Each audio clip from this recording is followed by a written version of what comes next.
Papež Frančišek je sprejel avdienco predsedstva Svetovne luteranske zveze. Dejal je, da danes z očiščenim spominom zaupno gledamo v prihodnost, ki ni obremenjena z nasprotji in predsodki iz preteklosti. Izpostavil je, da si sedaj ne moremo več dovoliti, da bi bili nasprotniki ali tekmeci, zdaj se ne moremo umakniti iz prizadevanja za večje občestvo v ljubezni in veri.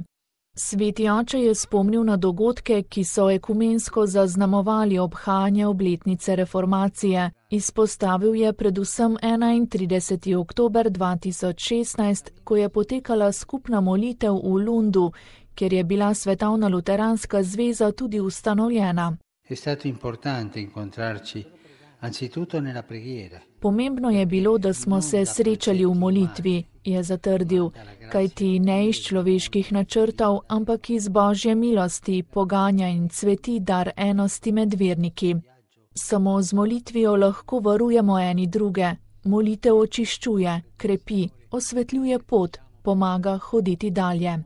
Molitev je kakor gorivo za naše potovanje proti polni enosti, je zatrdil papež. Gospodova ljubezen, iz katere zajemamo med molitvijo, namreč poganja ljubezen, ki nas zbližuje.